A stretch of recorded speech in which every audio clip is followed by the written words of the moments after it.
PDF കാണാലോ അല്ലേ?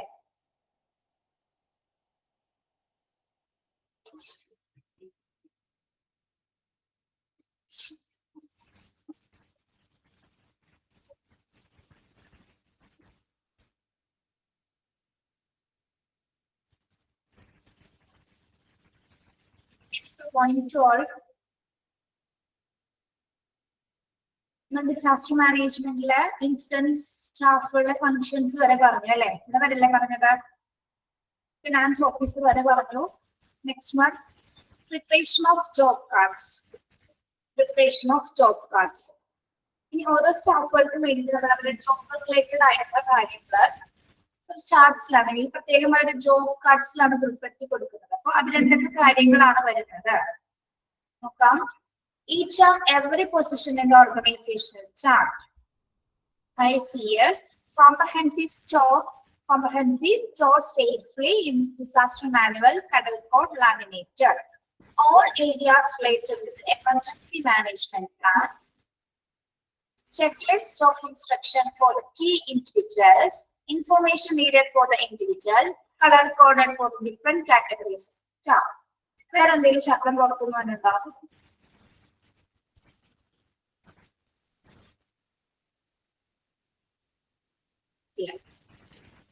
പറയുന്നത് ക്ലിയർ ആയിട്ട് കേൾക്കുന്നുണ്ടോ?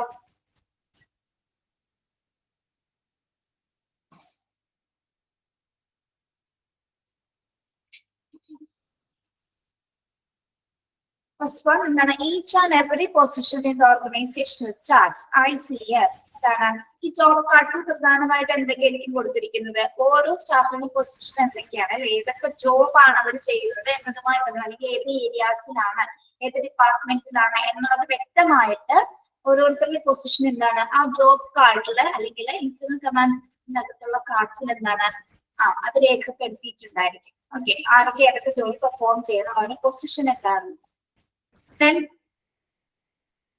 ഇനി ജോബ് കാർഡ്സ് എന്ന് പറയുന്നത് എങ്ങനെയായിരിക്കണം? കോംപ്രഹെൻസീവ് ആയിരിക്കും. Stored safely, colour code laminated. വളരെ കോംപ്രഹെൻസീവ്ലി സമഗ്രമായ രീതിയിൽ അല്ലെങ്കിൽ നമുക്ക് എപ്പോഴും സേഫ് ആയിട്ട് സ്റ്റോർ ചെയ്യാൻ വെക്കാൻ എളുപ്പത്തിലും അതേപോലെ തന്നെ എന്താണ് കളർ കോഡ് ആയിരിക്കും, ലാമിനേറ്റഡ് ആയിരിക്കും. എന്താണ് ലാമിനേറ്റഡ് എന്ന് പറയുന്നത്?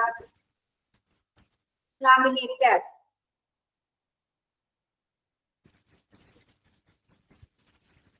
ലാമിനേറ്റ് എന്ന് പറയുന്നത് എന്തായിരിക്കും? വാട്ടർ പ്രൂഫ് ആണ് അല്ലെ? എന്തെങ്കിലും തരത്തിൽ ഇപ്പൊ താഴെ വീഴി അങ്ങനെ എന്തെങ്കിലും ചെയ്തിട്ടുണ്ടാകുന്ന കംപ്ലീറ്റ് കവറിംഗ് ഉണ്ടായിരിക്കും അല്ലെ? ഇൻ കേസ് എന്തെങ്കിലും ഒന്നും പറ്റാത്ത രീതിയിലുള്ള ഫുൾ കവറിങ്ങിലായിരിക്കും അത് തയ്യാറാക്കിയിരിക്കുന്നത്. ഒരു കളർ കൊടുത്തിട്ടുണ്ടായിരിക്കും. ഏത് കളറാണോ അതിൽ ആ ഒരു കളർ രേഖപ്പെടുത്തിയിട്ടായിരിക്കുള്ളൂ അവർക്കത് കവർ ചെയ്ത് കൊടുക്കും. ഓക്കെ, വളരെ നമുക്ക് സേഫ് ആയിട്ട് സ്റ്റോർ ചെയ്ത് വെക്കാൻ പറ്റും. സെക്യൂർഡ് ആയിട്ട് സേഫ് ആയിട്ട് നമുക്ക് സ്റ്റോർ ചെയ്ത് വെക്കാനായിട്ട് സാധിക്കും. പിന്നെ in all areas related with the emergency management plan. In all areas related with the emergency management plan. എന്താണ് പറയുന്നത്? ജോബ് കാർഡ്സിൽ എന്തൊക്കെ കാര്യങ്ങൾ ഉണ്ടായിരിക്കും? എല്ലാ ഏരിയാസിലുള്ള അല്ലെ, എല്ലാ ഏരിയാസിലുള്ള എമർജൻസി പ്ലാനുമായി ബന്ധപ്പെട്ടിട്ടുള്ള എല്ലാ ഡീറ്റെയിൽസ്, അത് റിലേറ്റഡ് ആയിട്ടുള്ള ഡീറ്റെയിൽസ് എല്ലാം തന്നെ ജോബ് കാർഡ്സിൽ ഉണ്ടായിരിക്കും. ഇതെല്ലാ സ്റ്റാഫുകളുടെയും കയ്യിൽ നിർബന്ധമായിട്ട് എന്താണ് ഈ ഒരു ജോബ് കാർഡ് ഉണ്ടായിരിക്കുന്നുണ്ടെങ്കിൽ എമർജൻസി മാനേജ്മെന്റ് പ്ലാൻ കാർഡ് ഉണ്ടായിരിക്കും. അല്ലെങ്കിൽ നമ്മൾ എമർജൻസി പ്ലാനിന്റെ നിർദ്ദേശങ്ങൾ അനുസരിച്ചിട്ടുള്ള മാത്രമുള്ള ഇൻസ്ട്രക്ഷൻസ് മാത്രമായിരിക്കും എന്തിലുണ്ടായിരിക്കുക ജോബ് കാർഡ്സിൽ വിതരണം ചെയ്തിട്ടുണ്ടായിരിക്കുക. എല്ലാ ഏരിയാസും റിലേറ്റ് ചെയ്ത് വരുന്ന എല്ലാ കാര്യങ്ങളും, എല്ലാ മാനേജ്മെന്റ് പ്ലാനുകളും അതിനകത്ത് ഉണ്ടായിരിക്കും. Okay, then checklist of instruction for the key individuals. Checklist of instruction for the key individuals. എന്താണ് key individuals എന്ന് പറയുന്നത്?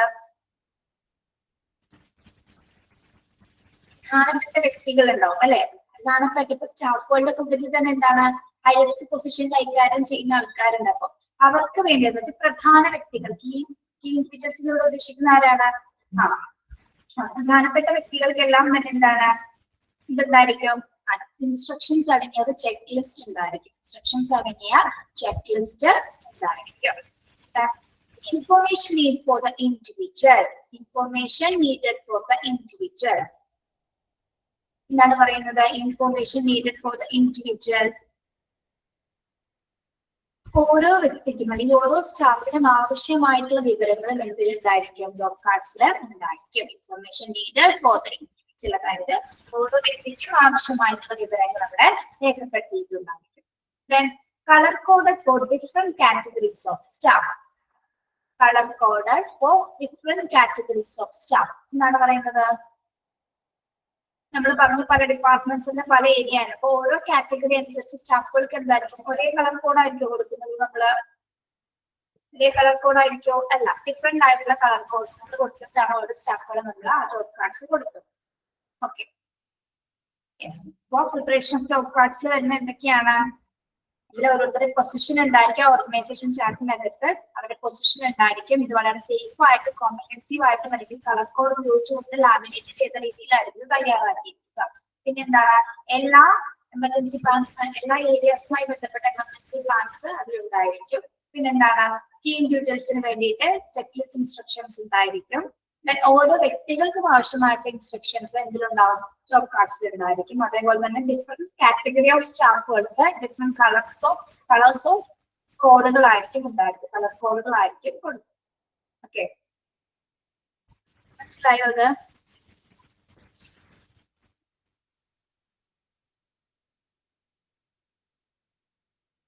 യെസ്. അപ്പൊ നമ്മള് കളർ കോഡ്സ് കാര്യങ്ങൾ ജോബ് കാർഡ്സ് ഒക്കെ കൊടുത്തു. അതിനുശേഷം വരുന്ന എന്താണ്? Plan activation of different areas of hospital. Plan activation of different areas of hospital. നമ്മുടെ ഈ പ്ലാൻ ആക്ടിവേറ്റ് ചെയ്യേണ്ട പ്രധാനപ്പെട്ട ഏരിയാസ് ഏതൊക്കെയാണ്? അല്ലെങ്കിൽ എമർജൻസി പ്ലാൻ ആക്ടിവേറ്റ് ചെയ്യേണ്ട പ്രധാന ഏരിയാസ് ഏതൊക്കെയാണ്? ഇതൊക്കെയാണ്.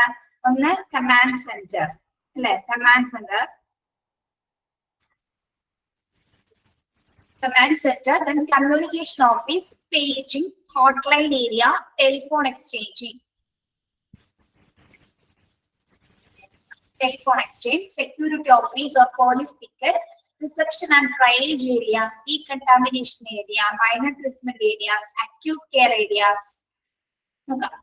ഒരു കമാൻഡ് സെന്റർ ഉണ്ടായിരിക്കും. ഇപ്പൊ നമ്മുടെ ഈ എമർജൻസി പ്ലാൻ ആക്ടിവേറ്റ് ചെയ്യുന്ന ഫസ്റ്റ് പ്ലേസ് എന്ന് പറയുന്നത് എവിടെയാണ്? ഫസ്റ്റ് ഏരിയ എന്ന് പറയുന്നത് ഏതാണ്?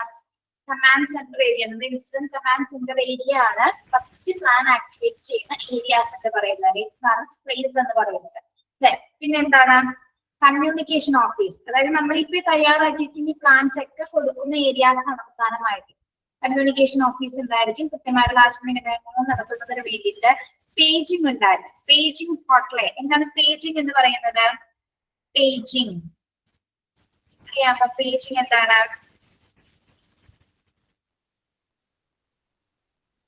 പബ്ലിക്കിന് വേണ്ടിയിട്ടുള്ളത്, അതായത് പബ്ലിക് അഡ്വൈസ് പേജിംഗ് ആണ്. അതായത് എന്തെങ്കിലും മെസ്സേജസോ അങ്ങനെ എന്തെങ്കിലും കാര്യങ്ങൾ അയക്കുന്നതിന് വേണ്ടി കമ്മ്യൂണിക്കേഷൻ പർപ്പസസിന് വേണ്ടിയിട്ട് നമ്മൾ ഉപയോഗിക്കുന്നതാണ് എന്താ പേജിംഗ് എന്ന് പറയുന്നത്. അതായത് നമ്മൾ എന്തെങ്കിലും മെസ്സേജസ് ഒക്കെ പബ്ലിക്കിനെ അറിയിക്കുന്നതിന് വേണ്ടിയിട്ട് ഇതൊക്കെ കമ്മ്യൂണിക്കേഷൻ ഓഫീസുമായിട്ട് ബന്ധപ്പെട്ട് വരുന്ന കാര്യങ്ങളാണ് കേട്ടോ. അതായത് ആ ഡിസാസ്റ്ററുമായി ബന്ധപ്പെട്ട് വരുന്ന കാര്യങ്ങൾ മറ്റുള്ളവരിലേക്ക് എത്തിക്കാൻ വേണ്ടിയിട്ട് നമ്മൾ ഉപയോഗിക്കുന്ന പേജിംഗ് ഉണ്ടായിരുന്നു. പേജസ് കണ്ടിട്ടില്ലേ നമ്മള്? Then hotline area. Hotline area എന്താണ്? Hotline area immediate assistance, immediate ആയിട്ടുള്ള ഇൻഫർമേഷൻസ് കൊടുക്കുന്ന ഏരിയാസ്.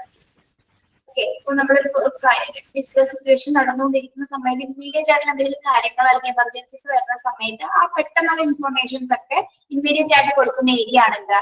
ഹോട്ട്ലൈൻ ഏരിയ എന്ന് പറയുന്നത്. Then അതോടൊപ്പം തന്നെ എന്താണ്? Telephone exchange. മറ്റെല്ലാ ആവശ്യങ്ങൾക്കും വേണ്ടിയിട്ടുണ്ടായിരിക്കും ടെലിഫോൺ എക്സ്ചേഞ്ച് സംവിധാനങ്ങളും ഉണ്ടായിരിക്കും. അപ്പൊ ഈ പ്രധാനപ്പെട്ട രണ്ടാമത്തെ ഏരിയ എന്ന് പറയുന്നത് എന്താണ്? കമ്മ്യൂണിക്കേഷൻ ഓഫീസ് ആണ്. അതായത് ഈ പ്ലാൻ ആക്ടിവേഷനുമായി ബന്ധപ്പെട്ട് വരുന്ന രണ്ടാമത്തെ പ്ലേസ് എന്ന് ഉദ്ദേശിക്കുന്നത് എന്താണ്? കമ്മ്യൂണിക്കേഷൻ ഓഫീസസ് ആണ്. അതിൽ എന്തൊക്കെ വരുന്നുണ്ട്? പേജിംഗ് വരുന്നുണ്ട്, ഹോട്ട്ലൈൻ വരുന്നുണ്ട്, ടെലിഫോൺ എക്സ്ചേഞ്ച് വരുന്നുണ്ട്. വിവിധ തരത്തിലുള്ള ആശയവിനിമയം നടത്തുന്നതിന് വേണ്ടിയിട്ടാണ് കമ്മ്യൂണിക്കേഷൻ ഓഫീസിലേക്ക് നമ്മൾ പ്ലാൻ ആക്ടിവേഷൻസ് കൊടുക്കുന്നത്. ഓക്കെ, മനസ്സിലായോ? സെക്കൻഡ് വൺ പേജിംഗ് എന്ന് പറയുന്നത് ഒരു കമ്മ്യൂണിക്കേഷൻ മെത്തേഡ് ആണ് കേട്ടോ. നിങ്ങൾ അതൊന്നും നമുക്ക് പേടിക്കണ്ട. പേജിംഗ് എന്ന് പറയുന്നത് ഒരു കമ്മ്യൂണിക്കേഷൻ മെത്തേഡ് ആണ്. എന്താണ്? ആരെങ്കിലും നമ്മൾ അതുമായി എന്തെങ്കിലും റിലേറ്റഡ് ആയിട്ടുള്ള മെസ്സേജസ് ഒക്കെ നമ്മൾ അയക്കുന്നതിന് വേണ്ടിയിട്ടാണ് പേജിംഗ് സംവിധാനങ്ങൾ ഉപയോഗിക്കുന്നത്. Security office, police picket. Next plan activate ചെയ്യുന്ന പ്രദേശം എന്ന് പറയുന്നത് എന്താണ്? സെക്യൂരിറ്റി ഓഫീസ് അല്ലെങ്കിൽ പോലീസ് പിക്കറ്റ്. എന്താണ് നമ്മുടെ സേഫ്റ്റി ഉറപ്പുവരുത്തുന്നതിന് എന്താണ് പോലീസ് അല്ലെങ്കിൽ പോലീസ് ഡിപ്പാർട്ട്മെന്റിലേക്ക് നമ്മൾ എന്താണ് ഇൻഫർമേഷൻസ് അല്ലെങ്കിൽ പ്ലാൻ ആക്ടിവേഷൻസ് കൊടുക്കുകയാണ് അല്ലെ. സെക്യൂർ ആയിരിക്കുന്നതിന് വേണ്ടിയിട്ടുള്ള നിർദ്ദേശങ്ങളാണ് അല്ലെങ്കിൽ ആ നിർദ്ദേശങ്ങൾക്ക് വേണ്ടിയിട്ടാണ് നമ്മൾ പ്ലാൻ ആക്ടിവേഷൻസ് സെക്യൂരിറ്റി ഓഫീസിലേക്ക് അല്ലെങ്കിൽ പോലീസ് പിക്കറ്റിലേക്ക് കൊടുക്കും.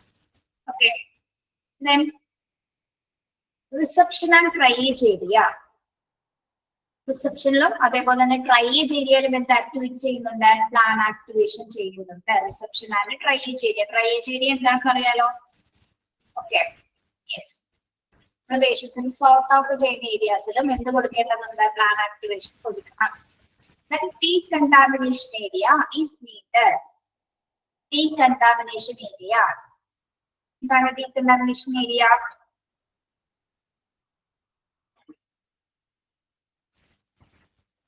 അണുവിമുക്തമാക്കുന്ന പ്രദേശങ്ങൾ അല്ലെ. അണുവിമുക്തമാക്കുന്ന പ്രദേശങ്ങളുടെ ഡീകണ്ടാമിനേഷൻ ചെയ്യുന്ന ഏരിയാസിൽ നമ്മൾ പ്ലാൻ ആക്ടിവേഷൻസ് കൊടുക്കും. അതേപോലെ തന്നെ എന്താണ്? Minor treatment area, sterilisation area. Minor treatment areas. Minor treatment areas അതായത് ചെറിയ തരത്തിലുള്ള ചികിത്സാ മേഖലകൾ അല്ലെ. മൈനർ ആയിട്ട് ട്രീറ്റ്മെന്റ്സ് നടക്കുന്ന ഏരിയാസും ഹോസ്പിറ്റലുകൾ ഉണ്ടായിരിക്കും. അവിടെയും എന്താ പ്ലാൻ ആക്ടിവേറ്റ് ചെയ്തിരിക്കണം. Then acute care area, emergency department. Acute care area എന്താണ്? ഇന്റൻസീവ് ആയിട്ട് മോണിറ്ററിംഗ് കൊടുക്കേണ്ട ഏരിയാസ് അല്ലെ. ഇന്റൻസീവ് ആയിട്ട് മോണിറ്ററിംഗ് കൊടുക്കേണ്ട ഏരിയാസ് എന്ന് പറയുന്നത് എന്തൊക്കെയാണ്? എമർജൻസി ഡിപ്പാർട്ട്മെന്റ് ആണ് എന്ത്? അക്യൂട്ട് കെയർ ഏരിയ എന്ന് പറയുന്നത്. അവിടെയും ഈ പ്ലാൻ ആക്ടിവേറ്റ് ചെയ്തിട്ടുണ്ടായിരിക്കണം. ദെൻ അടുത്തത് definite care areas or these wards. Definitive care areas. Definitive care areas എന്ന് പറയുന്നത് എന്താണ്? Definitive care areas ഏതൊക്കെയാണ്? OTs and wards. What is OT? OT എന്താണ്? OT പറഞ്ഞേ. Yes, outpatient theatres and wards. ഇപ്പൊ definite ആയിട്ട് care കൊടുക്കേണ്ട പ്രധാനപ്പെട്ട ഏരിയാസ് ആണ് എന്ത്? OTs ആണല്ലോ, ഓപ്പറേഷൻ തിയേറ്റർ അല്ലെങ്കിൽ വാർഡ്സ് എന്ന് പറയുന്നത്. അവിടെയും ഈ പ്ലാൻ ആക്ടിവേറ്റ് ചെയ്തിട്ടുണ്ടാകാം. Next intensive treatment area and activation of high dependency units. Then intensive treatment area and activation of high dependency units. എന്താണ് high dependency units എന്ന് പറയുന്നത്? ഇത് നമ്മൾ HDU എന്നതിനെ ഷോർട്ട് ഫോമിൽ പറയുന്നു. HDU, high dependency units. അത് ഏതൊക്കെ ഏരിയ ആയിരിക്കും? high dependency യൂണിറ്റുകൾ എന്ന് പറയുന്നത് ഹൈ റിസ്ക് പേഷ്യൻസ് കെയർ ആണ് അല്ലെ. ഹൈ റിസ്ക് ആയിട്ടുള്ള പേഷ്യൻസ് കെയർ വരുന്ന ഏരിയാസ് തന്നെയാണ് എന്താ ഇന്റൻസീവ് ട്രീറ്റ്മെന്റ് കൊടുക്കുന്ന ഏരിയാസ് എന്ന് പറയുന്നത്. അത് ഏത് ഏരിയ ആയിരിക്കും വരുന്നത്? നമ്മൾ ഇന്റൻസീവ് ട്രീറ്റ്മെന്റ് കൊടുക്കുന്ന ഏരിയാസ് എന്ന് പറയുമ്പോ പറഞ്ഞേ. ICU അല്ലെ. അപ്പൊ HDU എന്ന് പറയുന്നത് എന്താണ്? ഹൈ ഡിപെൻഡൻസി യൂണിറ്റ്സ് എന്ന് പറയുന്നത് സ്പെഷ്യലൈസ്ഡ് ഏരിയ ആണ് അല്ലെ. സ്പെഷ്യലൈസ്ഡ് ഏരിയ ആണ്. ഹൈ റിസ്ക് ഉള്ള പേഷ്യൻസ്, പ്രത്യേകിച്ച് ക്രിട്ടിക്കലി ഇല്ലായിട്ടുള്ള പേഷ്യൻസിന് വേണ്ടിയിട്ട് നമ്മൾ high level of care provide ചെയ്യുന്ന ഏരിയാസ് ആണ് എന്ത്? ഹൈ ഡിപെൻഡൻസി യൂണിറ്റ്സ് എന്ന് പറയുന്നത്. ഓക്കെ, നോട്ട് ചെയ്യണം കേട്ടോ. ഹൈ ഡിപെൻഡൻസി യൂണിറ്റ്സ് എന്ന് പറയുന്നത് എന്താണ്? നമ്മൾ ഹൈ ലെവൽ ഓഫ് കെയർ കൊടുക്കുന്ന ഏരിയാസ് ആണ്. പ്രത്യേകിച്ച് നമ്മൾ ക്രിട്ടിക്കലി ഇല്ലായിട്ടുള്ള പേഷ്യൻസിനെയാണ് അവിടെ ട്രീറ്റ് ചെയ്യുന്നത്, അല്ലെങ്കിൽ ഇന്റൻസീവ് ആയിട്ടുള്ള ഹൈ റിസ്ക് പേഷ്യൻസിനെ നമ്മൾ അവിടെ ട്രീറ്റ്മെന്റ് ചെയ്യുന്നു. ഓക്കെ, യെസ്, അതും പ്രധാനപ്പെട്ട ഒരു ഏരിയ തന്നെയാണ്. Then mortuary. മോർച്ചറിയിൽ നമ്മൾ ഈ പ്ലാൻ ആക്ടിവേഷൻ ചെയ്യേണ്ട കാര്യമുണ്ടോ? എന്തുകൊണ്ടാണത് മോർച്ചറി വരാൻ കാരണം? എന്തായിരിക്കാം മോർച്ചറി വരുന്നത്? നമ്മുടെ എമർജൻസി പ്ലാൻ ആക്ടിവേറ്റ് ചെയ്യുന്ന ഏരിയാസ് ആണ് നമ്മൾ പറഞ്ഞുകൊണ്ടിരിക്കുന്നത്. അതിലെങ്ങനെയാണ് മോർച്ചറി വരുന്നത്? അപ്പോ മോർച്ചറിയിൽ നമ്മൾ പ്ലാൻ ആക്ടിവേറ്റ് ചെയ്യേണ്ട കാര്യമുണ്ടോ?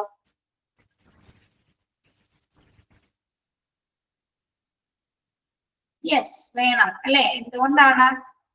ഡെത്ത് സംഭവിക്കും അല്ലെ. മരണങ്ങൾ ഉണ്ടാവാനുള്ള സാധ്യതയുണ്ട്. അപ്പൊ നമ്പർ ഓഫ് പേഷ്യൻസ്, ചിലപ്പോൾ നമ്പർ ഓഫ് ഡെത്ത്സ് കൂടിയെന്നിരിക്കും. അപ്പൊ ഏതൊക്കെ പേഷ്യൻസിനെയാണ് അതിനകത്തേക്ക് പ്രവേശിപ്പിക്കേണ്ടത്, അല്ലെങ്കിൽ ഏതൊക്കെ രീതിയിലാണ് അവിടെ? നിങ്ങൾ മോർച്ചറി ഡിപ്പാർട്ട്മെന്റ് പഠിച്ചിട്ടുള്ളതാണ് അല്ലെ. അതിലെ സംവിധാനങ്ങൾ, പ്രൊസീജിയർ ഒക്കെ പഠിച്ചിട്ടുള്ളതാണ്. യെസ്, അപ്പൊ മോർച്ചറിയിൽ നമ്മൾ എടുത്ത് കൊടുത്തിട്ടുണ്ടാവണം പ്ലാൻ ആക്ടിവേഷൻ ആവശ്യമാണ്. Okay, yes. ദെൻ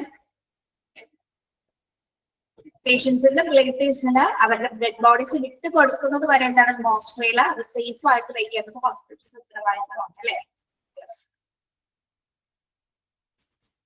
ഒരു ഡിസാസ്റ്റർ സംഭവിച്ച സമയത്ത് ആരൊക്കെയാണ് മരിച്ചത് നമുക്ക് ചിലപ്പോൾ അറിയാൻ പറ്റില്ല. ദുരന്തങ്ങളൊക്കെ ഉണ്ടാവുന്ന സമയത്ത് അപ്പൊ പാരന്റ്സ് വന്നില്ലെങ്കിൽ ബൈസ്റ്റാൻഡേഴ്സ് വന്നിട്ട് ആരാണെന്ന് ഐഡന്റിഫൈ ചെയ്തതിനു ശേഷം മാത്രമായിരിക്കും ആ ബോഡി അവിടെ നിന്ന് റിക്കവർ ചെയ്യാൻ പറ്റും.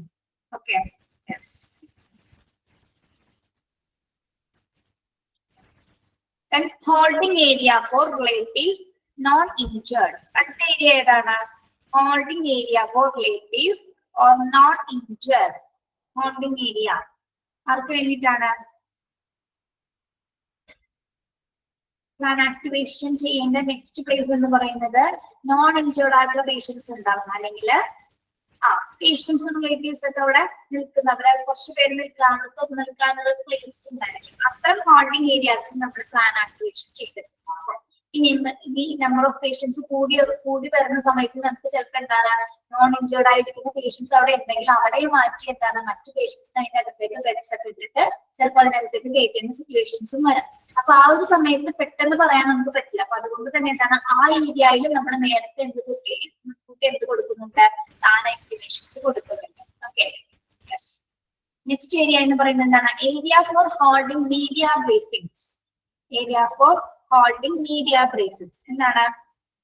മാധ്യമ സമ്മേളനങ്ങൾ നടത്തുന്നതിനുള്ള ഒരു സ്ഥലം ഉണ്ടായിട്ടുണ്ട് അല്ലെ. നമ്മൾ കണ്ടിട്ടില്ലേ ഹോസ്പിറ്റലിനകത്ത് മാധ്യമപ്രവർത്തകർക്ക് മാത്രമായിട്ടൊരു പ്ലേസ് ഉണ്ടാവാറുണ്ട്. അവർക്ക് വേണ്ടി അവർക്ക് സംസാരിക്കുന്നതിന് അവരുടെ കമ്മ്യൂണിക്കേഷൻ പർപ്പസിന് വേണ്ടിയിട്ട് പ്രസ് ക്ലബ് എന്ന് പറയാം. നമുക്ക് മീഡിയ ബ്രീഫിംഗ്സിനെ ഹോൾഡ് ചെയ്യുന്നതിന് പ്രത്യേക ഏരിയ ഉണ്ടാക്കി അവിടെയും ആക്ടിവേഷൻ ചെയ്യുന്നുണ്ട്. Next area for keeping patients in case part of the hospital is evacuated. Okay, നിങ്ങൾക്ക് 13 പോയിന്റ്സ് വരെയാണ് ടെക്സ്റ്റിലുള്ളത്.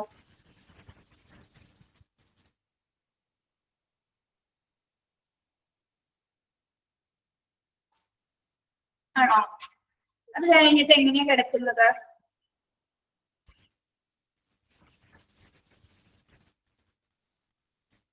ഈ 13ാമത്തെ പോയിന്റ് കഴിഞ്ഞിട്ട് increased bed capacity in times of emergencies എന്നാണ് കിടക്കുന്നത്.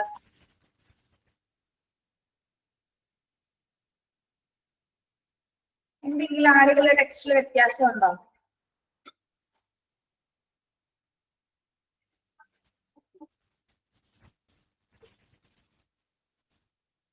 ഇല്ല. ഓക്കെ, ടെക്സ്റ്റിലുള്ള പോലെ ഞാൻ അല്ലേ. ഓക്കെ, ശരി. Area for keeping patients in case a part of the hospital evacuated. Next area എന്ന് പറയുന്നത് ഏതാണ്? എങ്ങനെയുള്ള ഏരിയ ആണ്? ഇവാക്യുവേറ്റഡ്. ഹോസ്പിറ്റൽ ഇവാക്യുവേറ്റഡ് എന്ന് പറയുന്നത് എന്താണ്?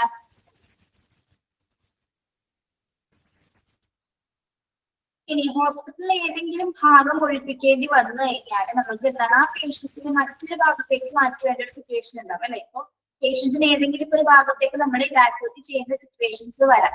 അപ്പൊ ആ ഏരിയാസിൽ എന്ത് കൊടുത്തിരിക്കണം? നമ്മൾ പ്ലാൻ ആക്ടിവേഷൻസ് കൊടുക്കേണ്ടത് അത്യാവശ്യമാണ്. അതായത് ആശുപത്രിയുടെ ഒരു ഭാഗം ഒഴിപ്പിക്കേണ്ടി വന്നാൽ രോഗികളെ പാർപ്പിക്കാനുള്ള പ്രത്യേക സ്ഥലം ഉണ്ടായിരിക്കണം, പ്രത്യേക ഒരു ഏരിയ ഉണ്ടായിരിക്കും. അവിടെയും എന്ത് വേണം? പ്ലാൻ ആക്ടിവേഷൻ അത്യാവശ്യമാണ്. ഓക്കെ, നമുക്ക് ഒന്നുകൂടി നോക്കാം. പ്ലാൻ ആക്ടിവേഷൻ ചെയ്യേണ്ട പ്രധാനപ്പെട്ട ഏരിയാസ് എന്ന് പറയുന്നത് ഏതൊക്കെയാണ്? Command centre, communication office, paging, hotline, telephone exchange. Paging എന്താണെന്നാണ് നമ്മൾ പറഞ്ഞത്? പേജിംഗ് ആൻഡ് ഹോട്ട്ലൈൻ ഏരിയാസ് എന്താണെന്നാണ് പറയുന്നത്? പേജിംഗ് എന്ന് പറയുന്നത് കമ്മ്യൂണിക്കേഷൻ മെത്തേഡ് ആണ് കേട്ടോ. അല്ലെങ്കിൽ നമ്മൾ എന്താണ് മെസ്സേജസ് ഒക്കെ കൺവേ ചെയ്യുന്നതിന് വേണ്ടിയിട്ട് അല്ലെങ്കിൽ അനൗൺസ്മെന്റ് ഒക്കെ ചെയ്യുന്നതിന് വേണ്ടിയിട്ടാണ് പേജിംഗ് ഉപയോഗിക്കുന്നത്. അതുപോലെ ഹോട്ട്ലൈൻ ഏരിയാസ് എന്താണ്? ഇമ്മീഡിയറ്റ് ആയിട്ട് അസിസ്റ്റൻസ് അല്ലെങ്കിൽ സപ്പോർട്ട് കൊടുക്കുന്ന ഏരിയാസ് ആണ് ഹോട്ട്ലൈൻ ഏരിയാസ്. ടെലിഫോൺ എക്സ്ചേഞ്ച് ഇതൊക്കെ എന്താണ്? കമ്മ്യൂണിക്കേഷൻ മെത്തേഡ്സുകളാണ് എല്ലാം തന്നെ. Okay, next security office and police picket, reception area, drainage area, decontamination area, minor treatment areas, acute care areas, definite care areas. Definitive care areas എന്ന് പറയുന്നത് OTs and wards. Then high dependency units, STU units എന്ന് പറയുന്നത് എന്താണ്? Critically else ആയിട്ടുള്ള പേഷ്യൻസിന് high level of care കൊടുക്കുന്ന areas. Mortuary, holding area for relatives are not injured, areas for holding media briefings, and area for keeping patients in case by part of a hospital evacuated. Okay. പ്രധാനപ്പെട്ട areas ഒക്കെ clear ആണോ നിങ്ങൾക്ക്? Emergency plan activate ചെയ്യേണ്ട പ്രധാനപ്പെട്ട സ്ഥലങ്ങൾ ഇതൊക്കെയാണ് കേട്ടോ. ഇനി നമുക്ക് നോക്കേണ്ടത് ഓക്കെ ആണല്ലോ, ക്ലിയർ ആണോ?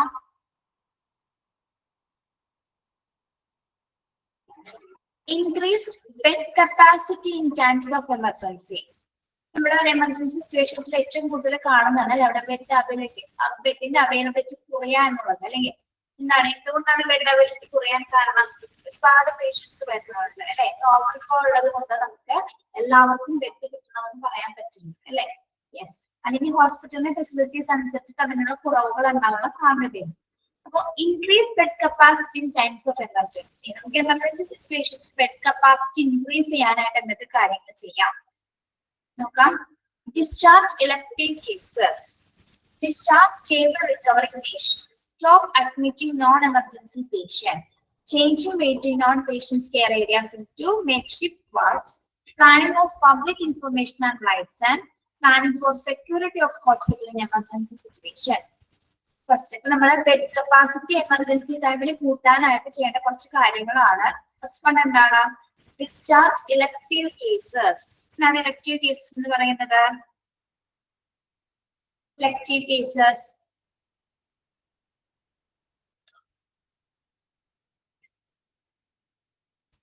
എന്തായിരിക്കും? ഇലക്ടീവ് കേസസ് എന്ന് പറയുന്നത് ഇതിൽ അപകടങ്ങളുള്ള കേസസ് ആണോ? അത്ര ഗുരുതരമല്ല, എന്നാലും നമുക്ക് ഇലക്ടീവ് മീൻസ് തിരഞ്ഞെടുക്കാമെന്നാണ്. പക്ഷെ ഇവിടെ എന്താ പറയുന്നത്, വളരെയധികം ഗുരുതരങ്ങളൊന്നുമല്ല, അല്ലെങ്കിൽ ക്രിട്ടിക്കൽ ആയിട്ടുള്ള സിറ്റുവേഷൻസ് ഒന്നുമല്ല, ചെറിയ ചെറിയ അസുഖങ്ങളെ മാത്രമായിട്ട് വന്ന പേഷ്യൻസ് ഉണ്ടാവും. അങ്ങനെയുള്ളവരൊക്കെ എന്താണ് നമ്മള് പെട്ടെന്ന് തന്നെ എന്താണ്, ചിലപ്പോ ഒരു ദിവസം ചെക്കപ്പിന് വേണ്ടി കിടക്കുന്ന ആൾക്കാരുണ്ടാവാം, അല്ലെങ്കിൽ എന്തെങ്കിലും മറ്റു ആവശ്യങ്ങൾക്ക് വേണ്ടിയിട്ടോ അല്ലെങ്കിൽ എന്തെങ്കിലും കേസിന്റെ ഭാഗമായിട്ടൊക്കെ അഡ്മിറ്റ് ചെയ്തവരുണ്ടാവും. അങ്ങനെയൊക്കെയുള്ള എന്താണ് നമ്മൾ ഡിസ്ചാർജ് ചെയ്യും. അപ്പൊ എന്താണ് ബെഡ് കപ്പാസിറ്റി അവിടെ കൂട്ടാൻ സാധിക്കും. പിന്നെ ഡിസ്ചാർജ് സ്റ്റേബിൾ റിക്കവറിംഗ് പേഷ്യൻസ്, വളരെ സ്റ്റേബിൾ ആയിട്ടുള്ള പേഷ്യൻസ് ഉണ്ട്. അപ്പൊ രോഗമൊക്കെ മാറി സ്റ്റേബിൾ ആയിട്ട് നിൽക്കുന്ന പേഷ്യൻസ് ഉണ്ടെങ്കിൽ അവരെന്താണ് എത്രയും പെട്ടെന്ന് തന്നെ നമ്മൾ ഡിസ്ചാർജ് ചെയ്യേണ്ടതാണ്. Then stop admitting non emergency patients, stop admitting non emergency patients. എന്താണ് നോൺ എമർജൻസി പേഷ്യൻസ് എന്ന് പറയുന്നത്? അടിയന്തര രോഗികൾ അല്ലാത്തവർ അല്ലെ, അടിയന്തരമായിട്ട് പരിചരണം കൊടുക്കാത്ത പേഷ്യൻസ് ആണ് എന്താ നോൺ എമർജൻസി പേഷ്യൻസ് എന്ന് പറയുന്നത്. അങ്ങനെയുള്ളവരെന്താണ് അവർ നിർദ്ദേശിച്ചാൽ പോലും നമ്മൾ അവരെ അഡ്മിറ്റ് ചെയ്യേണ്ട ആവശ്യകതയില്ല അല്ലെ. അപ്പൊ അത് ഉപയോഗിച്ച് നമുക്ക് അവിടെ ബെഡ് കപ്പാസിറ്റി കൂട്ടാനായിട്ട് സാധിക്കും. Okay, change waiting or non-patient care areas into makeshift wards. Change waiting or non-patient care areas. ഹോസ്പിറ്റലിനെ സംബന്ധിച്ചിടത്തോളം വെയിറ്റിംഗ് ഏരിയാസ് ഉണ്ടായിരിക്കും, നോൺ പേഷ്യന്റ് കെയർ ഏരിയാസ് ഉണ്ടായിരിക്കും. അങ്ങനെയുള്ള ഏരിയാസുകൾ നമ്മൾ എന്താക്കി മാറ്റണം എന്നാണ് പറയുന്നത്? വാർഡുകളാക്കി മാറ്റുക അല്ലെ. അതൊക്കെ എന്താക്കണം? വാർഡ്സുകളാക്കി മാറ്റുക. അപ്പൊ നമുക്ക് ബെഡ് കപ്പാസിറ്റി ഇൻക്രീസ് ചെയ്യാനായിട്ട് സാധിക്കും. Planning of public information and licence, planning of public information and licence. എന്താണ് ബെഡ് അവൈലബിലിറ്റി കൂട്ടുന്ന? ഇപ്പൊ ലൈസൻസ് എന്ന് പറയുന്നത് എന്താണ്, നമ്മുടെ പബ്ലിക്കുമായിട്ട് റിലേറ്റ് ചെയ്ത് വരുന്ന ഇൻഫർമേഷൻ ഓഫീസാണ് അല്ലെ.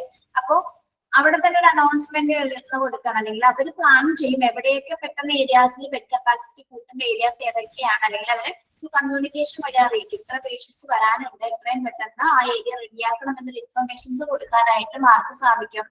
ലൈസൻസ് ഓഫീസർ അല്ലെങ്കിൽ പബ്ലിക് ഇൻഫർമേഷൻ ഓഫീസേഴ്സിന് അത് സാധിക്കുന്നതാണ്. ഓക്കെ, അപ്പൊ അതുവഴി എന്താണ് നമ്മൾ നിർദ്ദേശങ്ങൾ കൊടുക്കുന്നത് വഴി, ഇൻസ്ട്രക്ട് ചെയ്യുന്നത് വഴി എന്താണ് പല ഏരിയാസിൽ നിന്ന് ഇപ്പൊ പല ഹോസ്പിറ്റലിനെ സംബന്ധിച്ചിടത്തോളം എന്താണ് എല്ലാ ഏരിയാസിലും ഇപ്പൊ ബെഡ് ഒഴിഞ്ഞെടുക്കുന്ന ബെഡ്സ് ഉണ്ടായിരിക്കും അല്ലെ. അപ്പൊ അവരെന്ത് ചെയ്യും? ആ ഇൻഫർമേഷൻസ് കേട്ടതിന് ശേഷം ഇവിടെ ബെഡ് ഒഴിവുണ്ട്, പേഷ്യൻസിനെ ഇങ്ങോട്ട് കൊണ്ടുവരാനുള്ള നിർദ്ദേശങ്ങൾ കൊടുക്കുന്നതായിരിക്കും. ഓക്കെ, അപ്പൊ അതിന് വേണ്ടിയിട്ടാണ് public information and licence planning നമ്മൾ ഉപയോഗിക്കുന്നത്. ഓക്കെ, അതായത് ബെഡിന്റെ അവൈലബിലിറ്റി കണ്ടെത്തുന്നതിന് വേണ്ടിയിട്ട്. ഓക്കെ, പിന്നെ എന്താണ്? Planning for security of hospitals in emergency situation, planning for security of hospitals in emergency situation. എന്താണ് അടിയന്തര സാഹചര്യം നമ്മൾ എന്താണ് അവിടെ ചെയ്യേണ്ടത്? അടിയന്തര സാഹചര്യം നമ്മൾ ആശുപത്രിയുടെ സുരക്ഷ ഉറപ്പുവരുത്തുന്നതിനായിട്ട് ആസൂത്രണം ചെയ്യുക. പ്രത്യേകിച്ച് എമർജൻസി സിറ്റുവേഷൻസിൽ എന്താണ് എമർജൻസി സിറ്റുവേഷൻസ് നമ്മൾ ഏറ്റവും കൂടുതൽ സെറ്റ് ചെയ്യേണ്ട ഒരു കാര്യം എന്ന് പറയുന്നത്, അല്ലെങ്കിൽ ഏറ്റവും അവൈലബിൾ ആയിട്ട് ഉണ്ടാവേണ്ടത് എന്താണ്, അവിടെ സുരക്ഷിതത്വം ഉറപ്പുവരുത്തേണ്ടതുണ്ട് അല്ലെ. സുരക്ഷിതത്വം ഉറപ്പുവരുത്താനെന്ന് പറയുന്നത് തന്നെ ബേസിക് എന്താണ്, അവിടെ വരുന്ന പേഷ്യൻസിന് നമുക്ക് അവിടെ ട്രീറ്റ് ചെയ്യാനായിട്ട് പറ്റും അല്ലെ. ട്രീറ്റ് ചെയ്യാൻ വർക്കുമായിട്ട് ഫെസിലിറ്റീസ്, പ്രത്യേകിച്ച് അവർക്ക് കിടക്കാനുള്ള സൗകര്യങ്ങൾ ഉണ്ടായിരിക്കണം. ബെഡ് കവറേജസ് അവർക്ക് ഉണ്ടായിരിക്കണം നിർബന്ധമാണ്. അതാണ് ഒരു പേഷ്യന്റിന്റെ ഏറ്റവും സുരക്ഷിതത്വം എന്ന് പറയുന്നത് അല്ലെ. വരുന്ന പേഷ്യൻസ് ഇൻക്ലൂഡ് ആണെങ്കിൽ എന്താണ്, അവർക്ക് കിടക്കാനായിട്ടുള്ള പ്ലേസ് നമ്മൾ റെഡിയാക്കേണ്ടത് അല്ലെങ്കിൽ പ്ലാൻ ചെയ്യേണ്ടത് അത്യാവശ്യമാണ് in case of emergency situation. Okay, അപ്പൊ നമ്മളിപ്പോ പറഞ്ഞ എന്താണ്, ബെഡ് കപ്പാസിറ്റി എമർജൻസി ടൈമിൽ കൂട്ടാനുള്ള കുറച്ച് കാര്യങ്ങളാണ്. എന്തൊക്കെയാണ്, ഒന്ന് ഇലക്റ്റീവ് ആയിട്ടുള്ള കേസസുകൾ നമ്മൾ എത്രയും പെട്ടെന്ന് ഡിസ്ചാർജ് ചെയ്യുക. പിന്നെ സ്റ്റേബിൾ ആയിട്ടുള്ള റിക്കവർ ആയിട്ടുള്ള പേഷ്യൻസിന് നമ്മൾ എന്ത് ചെയ്യണം, ഡിസ്ചാർജ് ചെയ്യണം. അതേപോലെ നോൺ എമർജൻസി പേഷ്യൻസ് നമ്മൾ അഡ്മിറ്റ് ചെയ്യരുത്. പിന്നെന്താ, waiting areas, patient care areas ഒക്കെ നമ്മൾ വാർഡുകളാക്കി മാറ്റുക. ഇനി ഇതുമായി ബന്ധപ്പെട്ട കൃത്യമായിട്ടുള്ള ഇൻഫർമേഷൻസ് ഒക്കെ പാസ് ചെയ്യുന്നതിന് വേണ്ടിയിട്ട് എന്താണ്, ലൈസൻസ് പബ്ലിക് ഇൻഫർമേഷൻ ഓഫീസ് ആണ് അതുമായി ബന്ധപ്പെട്ടുള്ള കാര്യങ്ങൾ പ്ലാൻ ചെയ്യുക. ഹോസ്പിറ്റലിനെ സംബന്ധിച്ചിടത്തോളം സെക്യൂർഡ് ആകുക. എമർജൻസി സിറ്റുവേഷൻസിൽ അടിയന്തര സാഹചര്യങ്ങൾ എങ്ങനെയായിരിക്കണം, അവിടുത്തെ സുരക്ഷയ്ക്ക് വേണ്ടി കൃത്യമായ രീതിയിലുള്ള ആസൂത്രണം അവിടെ ഉണ്ടായിരിക്കേണ്ടതാണ്. ഓക്കെ, വായിച്ചു നോക്കിയേ.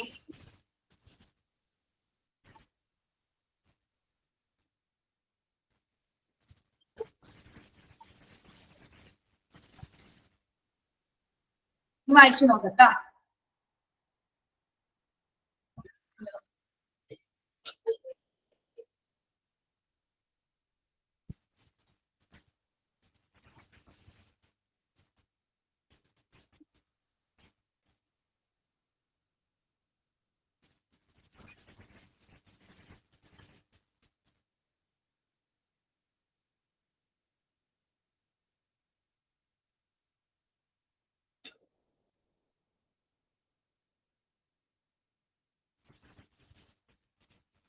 മനസ്സിലായോ?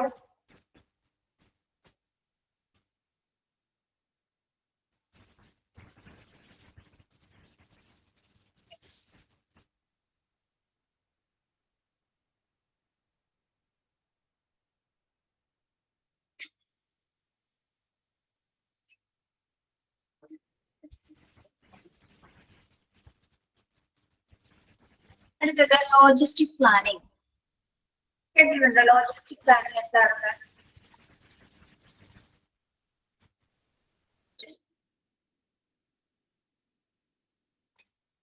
ലോജിസ്റ്റിക് പ്ലാനിങ്, ലോജിസ്റ്റിക് എന്ന് പറയുന്നത് എന്തെങ്കിലും സങ്കീർണമായതോ അല്ലെങ്കിൽ എന്താണ് എന്തെങ്കിലും ഒരു ദൗത്യം നമ്മൾ നിറവേറ്റുന്നതിന് വേണ്ടിയിട്ട് അല്ലെങ്കിൽ ഒരു ദൗത്യം നടപ്പാക്കാൻ വേണ്ടിയുള്ള ഒരു വിപുലമായിട്ടുള്ള സന്നാഹങ്ങളുടെ ഒരു ശാഖയാണ് നമ്മൾ എന്ത് പറയുന്നത്, ലോജിസ്റ്റിക് എന്ന് പറയുന്നത്. അല്ലെങ്കിൽ നമ്മൾ വിന്യാസ ശാസ്ത്രം എന്ന് മലയാളത്തിൽ പറയും.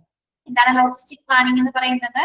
എന്തെങ്കിലും സങ്കീർണമായിട്ടുള്ള ഒരു പ്രക്രിയയോ അല്ലെങ്കിൽ എന്തെങ്കിലും ഒരു ദൗത്യമോ നമ്മൾ നടപ്പാക്കാൻ വേണ്ടിയിട്ട് വിപുലമായിട്ടുള്ള സന്നാഹങ്ങളുടെ ഒരു ശാഖ, വിപുലമായിട്ട് നമ്മളെ തയ്യാറെടുപ്പിനുള്ള ഒരു ശാഖേനെയാണ് നമ്മൾ എന്ത് പറയുന്നത്, ലോജിസ്റ്റിക് പ്ലാനിങ് അഥവാ വിന്യാസ ശാസ്ത്രം എന്ന് പറയുന്നത്. അപ്പൊ ഇവിടെ ദൗത്യം എന്ന് പറയുന്നത് എന്താണ്, അല്ലെങ്കിൽ ഒരു സങ്കീർണമായ പ്രക്രിയ എന്ന് നമ്മൾ ഇവിടെ പറയുന്നത് എന്ത് കാര്യത്തിനെയാണ്,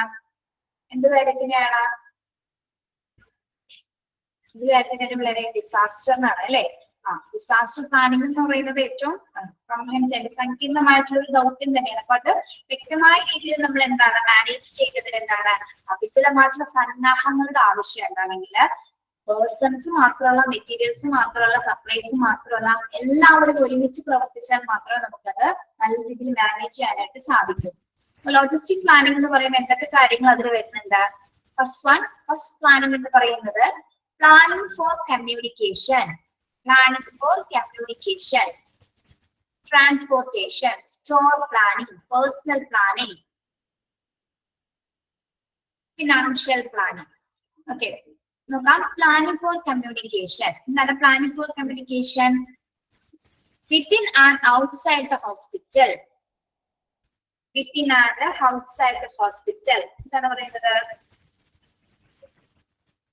ആശുപത്രിക്കകത്തും പുറത്തും എന്താണ് കൃത്യമായിട്ടുള്ള കമ്മ്യൂണിക്കേഷൻ പർപ്പസ് അല്ലെങ്കിൽ കൃത്യമായിട്ടുള്ള രീതിയിൽ ആശയവിനിമയം നടത്തുന്നതിനുള്ള പ്ലാനിങ്സ് തയ്യാറാക്കുക, അതായത് ആസൂത്രണം തയ്യാറാക്കുക. ഹോസ്പിറ്റൽ അകത്തുനിന്നും നിർദ്ദേശങ്ങൾ കൊടുക്കണം നമുക്ക്, അതുപോലെ തന്നെ എന്താണ് കമ്മ്യൂണിക്കേഷൻസ് നടക്കും അല്ലെ. അപ്പൊ അതാണ് ഏറ്റവും ആദ്യമായിട്ട് നമ്മൾ ചെയ്യേണ്ടത്. ഹോസ്പിറ്റലിനകത്ത് മാത്രമുള്ള പേഷ്യൻസ് ഉള്ളത് അല്ലെങ്കിൽ പേഷ്യൻസിന്റെ മറ്റു ബന്ധുപത്രാദികൾ അല്ലെങ്കിൽ മീഡിയ കവറേജസ് ഒക്കെ എന്താണ് പുറത്താണുള്ളത് അല്ലെ. അപ്പൊ അവർക്കിടയിൽ എന്താണ് ഹോസ്പിറ്റലിനകത്തും പുറത്തെന്ന് പറയുന്നത് ഇൻസൈഡും ഔട്ട് സൈഡ് ആയിട്ട് നമുക്ക് ഇൻഫോർമേഷൻസ് കൊടുക്കണമെങ്കിൽ എന്താണ് വ്യക്തമായിട്ടുള്ള കമ്മ്യൂണിക്കേഷൻ പ്ലാനിങ് ഉണ്ടായിരിക്കണം. Okay, yes. അതേപോലെ തന്നെ എന്താണ് ഹോസ്പിറ്റലിലെ എല്ലാ ഡിപ്പാർട്ട്മെന്റ്സ് ഡിഫറെന്റ് ഏരിയാസിൽ നമുക്ക് എന്താണ് പല രീതിയിലുള്ള ആശയവിനിമയം നടത്തേണ്ട ആവശ്യങ്ങളുണ്ട്. അപ്പൊ കൃത്യമായ രീതിയിൽ കമ്മ്യൂണിക്കേഷൻ പ്ലാൻ ചെയ്യുക. Then transportation to and from the site other hospitals. Transportation. Then transportation ഗതാഗത സംവിധാനങ്ങൾ അല്ലെ. പ്രത്യേകിച്ച് എമർജൻസി സിറ്റുവേഷൻസിൽ ഏറ്റവും കൂടുതൽ വരുന്ന ഒരു ഫാക്ടർ എന്ന് പറയുന്നത് മെയിൻ ആയിട്ട് ട്രാൻസ്പോർട്ടേഷൻ ആണ്. എന്തായിരിക്കണം അത്? ഒരു സ്ഥലത്തേക്കും അതേപോലെ തന്നെ നമുക്ക് ചിലപ്പോൾ മറ്റൊരു ഹോസ്പിറ്റലിലേക്കും പേഷ്യൻസിനെ കൊണ്ടുപോകേണ്ടി വരാറുണ്ട് അല്ലെ. ഇപ്പൊ ആംബുലൻസ് മാത്രമാണ് അവിടെ ഉണ്ടായിരിക്കുക. ആംബുലൻസ് മാത്രമല്ല മറ്റു വാഹനങ്ങളും സഹായിക്കുന്നതിന് വേണ്ടിയിട്ട് മറ്റു വാഹനങ്ങളും അവിടെ ഉണ്ടായിരിക്കുന്നതായിരിക്കും. ഓക്കെ, അപ്പൊ ഒരു സ്ഥലത്തേക്ക് കൊണ്ടുപോകുന്നതിനും പിന്നെ അന്നത്തെ ഹോസ്പിറ്റലിലേക്ക് കൊണ്ടുപോകുന്നതിനും വേണ്ടിയിട്ട് അവിടെ ട്രാൻസ്പോർട്ടേഷൻ സൗകര്യങ്ങൾ വ്യക്തമായ രീതിയിൽ നമ്മൾ പ്ലാൻ ചെയ്തിട്ടുണ്ടായിരിക്കണം. ഓക്കെ, ദെൻ സ്റ്റോഴ്സ് പ്ലാനിങ് എന്താണ്? എന്തൊക്കെയാണ് നമ്മൾ സ്റ്റോർ ചെയ്യേണ്ടത്? എമർജൻസി സിറ്റുവേഷൻസ് വന്നു കഴിഞ്ഞാൽ സ്റ്റോർ ചെയ്യേണ്ട മെറ്റീരിയൽ സപ്ലൈസസ് ഒക്കെ എന്തൊക്കെയാണ്, എന്തൊക്കെ റിസോഴ്സസ് നമ്മൾ സ്റ്റോർ ചെയ്ത് വെച്ചിരിക്കണം എന്നതുമായി ബന്ധപ്പെട്ട് ആസൂത്രണം ചെയ്തിട്ടുണ്ടാവണം. Okay, yes. ദെൻ പേഴ്സണൽ പ്ലാനിങ്ങിൽ നമ്മള് മെഡിക്കൽ ആൻഡ് നോൺ മെഡിക്കൽ വരുന്നുണ്ട്. മെഡിക്കൽ ആൻഡ് നോൺ മെഡിക്കൽ സ്റ്റാഫുകളെ നിലനിർത്തേണ്ട ആവശ്യകതയുണ്ട്. ഇപ്പൊ നമ്മള് ശ്രദ്ധിക്കുക, ഈ ലോജിസ്റ്റിക് പ്ലാനിംഗ് എന്ന് പറഞ്ഞ ടീച്ചർ പറഞ്ഞു ഏറ്റവും വിപുലമായിട്ടുള്ള ദൗത്യം നിറവേറ്റാൻ വേണ്ടിയിട്ട് നമ്മൾ ഒരു സന്നാഹങ്ങൾ ഒരുക്കുകയാണ് അല്ലെ, സിറ്റുവേഷൻസിന് വേണ്ടി ഒരുങ്ങുന്നതാണ്. അപ്പോ ഇവിടെ പേഴ്സണൽ പ്ലാനിംഗ് എന്ന് പറയുമ്പോൾ മെഡിക്കൽ സ്റ്റാഫുകളും വരുന്നുണ്ട്, നോൺ മെഡിക്കൽ സ്റ്റാഫുകളെയും കൂടി നമ്മൾ സജ്ജമാക്കേണ്ടതുണ്ട്. ഓക്കെ, അപ്പൊ അതില് ഫസ്റ്റ് വൺ എന്താണ്? പേഴ്സണൽ പ്ലാനിങ്ങിലാണ് ബാക്കിയുള്ളതൊക്കെ വരുന്നത് കേട്ടോ. മെഡിക്കൽ സ്റ്റാഫുകള്, nursing staff, answering staff, volunteers and research staff. Medical staff ആരൊക്കെയാണ്? Members of clinical staff, para pre clinical disciplines and എന്തൊരു സെന്റൻസ് ഉണ്ടാവും.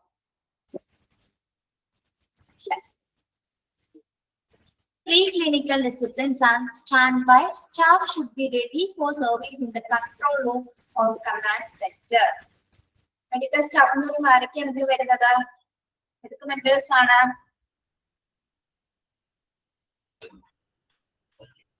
ആരൊക്കെ വരുന്നത്? Members of clinical staff. ശ്രദ്ധിക്കാട്ടോ, ക്ലിനിക്കൽ സ്റ്റാഫുകൾ വരുന്നുണ്ട്. അതോടൊപ്പം തന്നെ ആരൊക്കെയാണ്? പാരാ പ്രീ ക്ലിനിക്കൽ വിഭാഗങ്ങൾ അല്ലെ, para and pre clinical disciplines and stand by staff should be ready for services in the control room and command centre.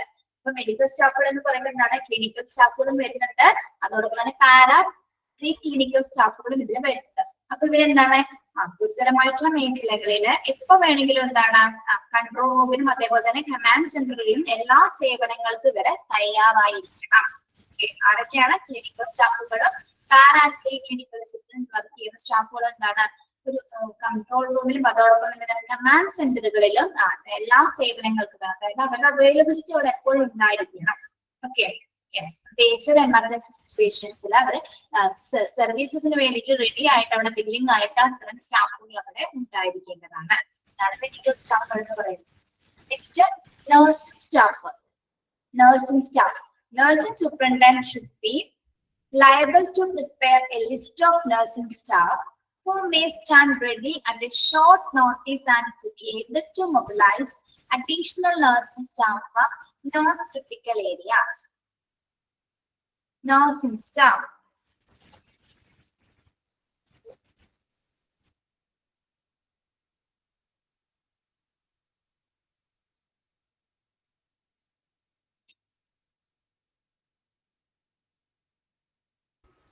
ഒരു മിനിറ്റ്.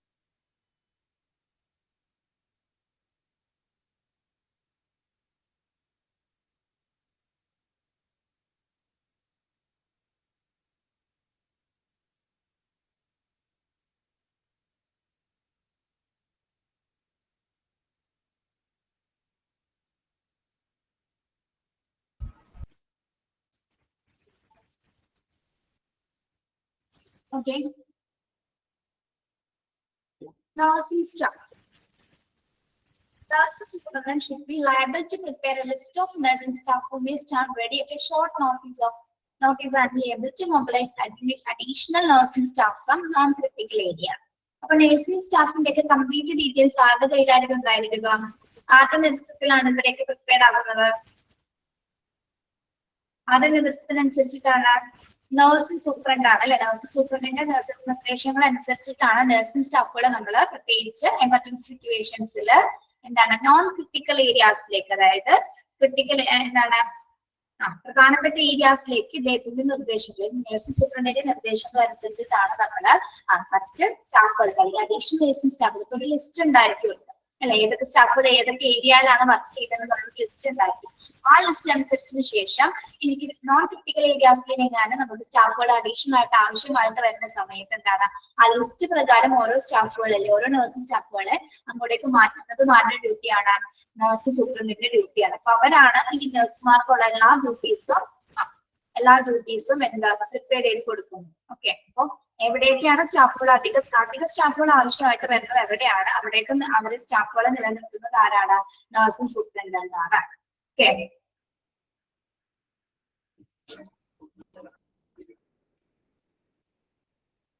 അടുത്തത് ആൻസിലറി സ്റ്റാഫ്. ആൻസിലറി സ്റ്റാഫുകൾ എന്ന് പറയുന്നത് എന്താണ്? നമ്മുടെ ഹോസ്പിറ്റലിൽ മറ്റ് അനുബന്ധ സേവനങ്ങൾ ചെയ്യുന്നവരാണ് ആര്? ആൻസിലറി സ്റ്റാഫുകൾ എന്ന് പറയുന്നത്. ആൻസിലറി ക്ലിനിക്കൽ സർവീസസ് എന്ന് പറയുന്നത് എന്തൊക്കെയാണ്? Radiology department, laboratory, blood bank and also other hospital services.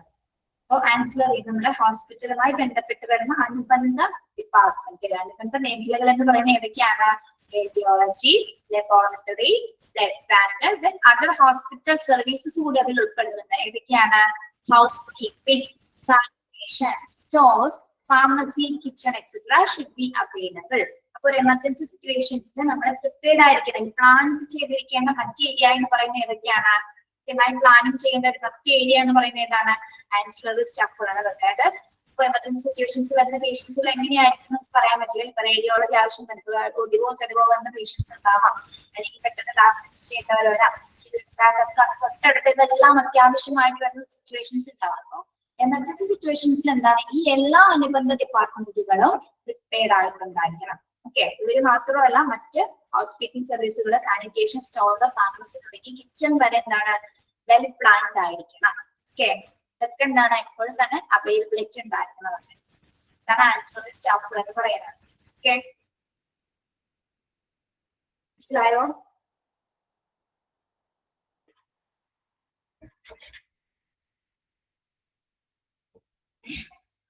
Next, volunteers. The role which volunteers will assume during the time of disaster should be predetermined, rehearsed, coordinated and supervised by the regular senior staff. എന്താണ് volunteers എന്ന് പറയുന്നത്? ഒരു role എന്താണ്? The role which volunteers will assume during the time of a disaster should be predetermined, rehearsed, coordinated and supervised by the regular senior staff.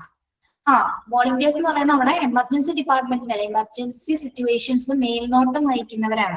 അപ്പോൾ ഒരു regular senior staff ആയിരിക്കും അവരെ supervise ചെയ്യുന്നത്. അതായത് ഒരു സീനിയർ സ്റ്റാഫിന്റെ അടിസ്ഥാനത്തിൽ അവരുടെ നിർദ്ദേശങ്ങൾ അനുസരിച്ചിട്ടാണ് വോളണ്ടിയേഴ്സ് പ്രിപ്പയർഡ് ആവുന്നത്, റിഹേഴ്സൽ ചെയ്യുന്നത്, അല്ലെങ്കിൽ ഇതെല്ലാ കാര്യങ്ങളും കോർഡിനേറ്റ് ചെയ്ത് പ്രവർത്തിക്കുന്നത് ആരാണ്?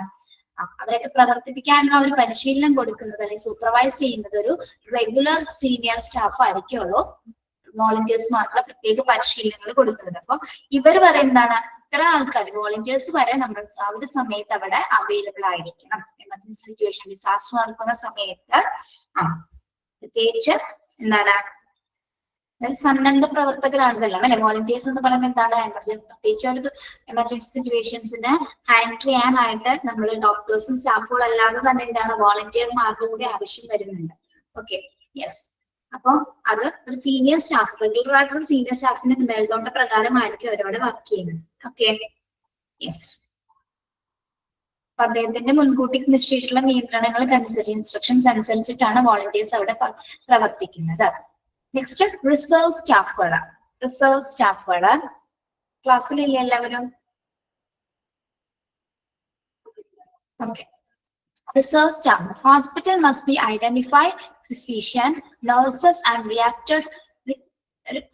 retracted hospital workers, or who have changed careers to work outside the healthcare service or now work in areas other than direct patient care. Reserve staff എന്ന് പറയുന്നത് എന്താണ്? റിസർവ് സ്റ്റാഫുകള്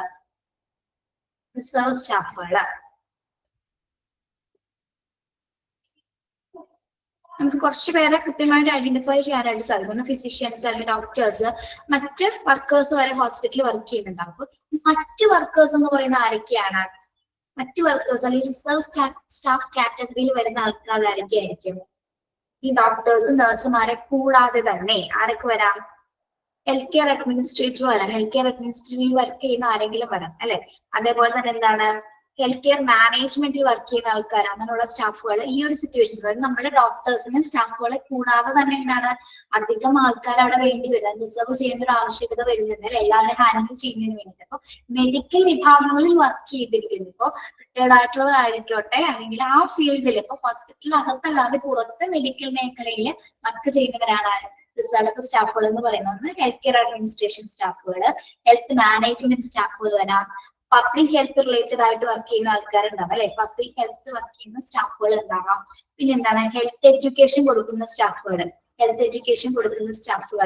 പിന്നെന്താണ് ഏതൊക്കെ വരാം, എന്തെങ്കിലും റിസർച്ച്, മെഡിക്കൽ റിസർച്ചുമായി ബന്ധപ്പെട്ട് വരുന്ന സ്റ്റാഫുകൾ വരാം, അല്ലെങ്കിൽ അതിൽ വർക്ക് ചെയ്യുന്ന കോർഡിനേറ്റേഴ്സ്, അല്ലെങ്കിൽ അതിൽ ഹെഡ്സിൽ വരുന്ന ആൾ വരാം. പിന്നെ ഹെൽത്ത് പോളിസീസ് തയ്യാറാക്കുന്ന സ്റ്റാഫുകൾ, ഹെൽത്ത് പോളിസീസ് തയ്യാറാക്കുന്നതൊക്കെ പ്ലാൻ ചെയ്യുന്നവര്. പിന്നെന്താണ്, ഹെൽത്ത് കൺസൾട്ടേഷൻ ചെയ്യുന്ന, അതായത് നമ്മുടെ ആരോഗ്യ മേഖലയിൽ വർക്ക് ചെയ്യുന്ന മറ്റ് സേവനങ്ങൾ അനുഷ്ഠിക്കുന്നവരാണെങ്കിൽ എന്താണ് ഈ ഒരു സിറ്റുവേഷൻസിൽ എന്താണ് ഈ ഹെൽത്ത് കെയർ എമർജൻസി സിറ്റുവേഷൻസിൽ എന്താണ് ഇത്തരം ആൾക്കാരുടെ കൂടി ആവശ്യകത നമുക്ക് വരാം. ഇപ്പൊ നമ്മളെ നിപ്പ സിനിമ കണ്ട സമയത്ത് അവിടെ എല്ലാവരും ഉണ്ടായിരുന്നു. ഒരു മീറ്റിംഗ് നടക്കുന്ന സമയത്ത്, നിപ്പ സിനിമ കണ്ടിട്ടുണ്ടോ നിങ്ങള്? ഒരു മീറ്റിംഗില് അവിടെ ഡോക്ടേഴ്സും നഴ്സും മാത്രമല്ല ഹെൽത്ത് കെയർ ഡിപ്പാർട്ട്മെന്റുമായി ബന്ധപ്പെട്ട് എല്ലാവരും ഒരു ടേബിളിൽ ഇരുന്ന് ചർച്ച ചെയ്തിട്ടാണ് ആ ഒരു സിറ്റുവേഷൻ അവർ ഹാൻഡിൽ ചെയ്തിട്ടുള്ളത് അല്ലെ. അപ്പൊ ഇവിടെ റിസർച്ച് സ്റ്റാഫുകൾ എന്ന് പറയുന്നത് എന്താണ്? വൈറസ് എന്ന സിനിമയുണ്ട്, വൈറസ് ആണല്ലേ, നിപ്പല്ലേ, വൈറസ് എന്നാണ്. അതിന് നിപ്പ എന്ന അസുഖമല്ലേ കാണിക്കുന്നത് വൈറസില്? അതെ, അപ്പൊ നമ്മളവിടെ കണ്ടിട്ടുണ്ട് അല്ലെ. അപ്പൊ വലിയൊരു പ്ലാൻ ചെയ്യുമ്പോൾ തന്നെ ആ ഒരു കൂട്ടത്തിൽ ഒരുപാട് സ്റ്റാഫുകൾ നമുക്ക് കാണും. ഇപ്പൊ ഹോസ്പിറ്റലിൽ അകത്ത് പ്രവർത്തിക്കുന്നവരെല്ലാം തന്നെ എന്താണ് മെഡിക്കൽ വിഭാഗമായി വർക്ക് ചെയ്യുന്ന എല്ലാവരും യെസ്, നിപ്പയാണ് അതൊരു ടോപ്പിക്. അതാണ് റിസർവ് സ്റ്റാഫുകൾ എന്ന് പറയുന്നത്. അപ്പൊ അത്രയും ആൾക്കാരെ കൂടി എന്താണ് ആ ഒരു ദുരന്ത സമയത്ത് അവിടെ അവൈലബിൾ ആയിരിക്കണം. അല്ലെങ്കിൽ എമർജൻസി സിറ്റുവേഷൻസ് നടന്നു കഴിയുമ്പോൾ തന്നെ എന്താണ് ഇൻഫോർമേഷൻ അനുസരിച്ച് അവരെല്ലാവരും തന്നെ ഹോസ്പിറ്റലിനകത്തേക്ക് എത്തുന്നതായിരിക്കും. Next, financial planning. Financial planning എന്താണ്? ഇവിടെ കൊടുത്തിട്ടുണ്ടോ നിങ്ങളുടെ കയ്യില്? ഇല്ല. യെസ്, അപ്പൊ ഒന്ന് നോട്ട് ചെയ്ത് വെച്ചോളൂ, നോട്ട് ചെയ്ത് വെക്കട്ടോ. അലോക്കേഷൻ ഓഫ് എമർജൻസി ഫണ്ട്, വെറുതെ ഒന്ന് എഴുതി വെച്ചാൽ മതി. Allocation of emergency funds, budget allocation, ഇങ്ങനെ കോമന്റ് എഴുതി പോയാൽ മതി, ഒന്ന് അറിഞ്ഞിരിക്കാൻ വേണ്ടിയാണ്. Allocation of emergency fund, budget allocation,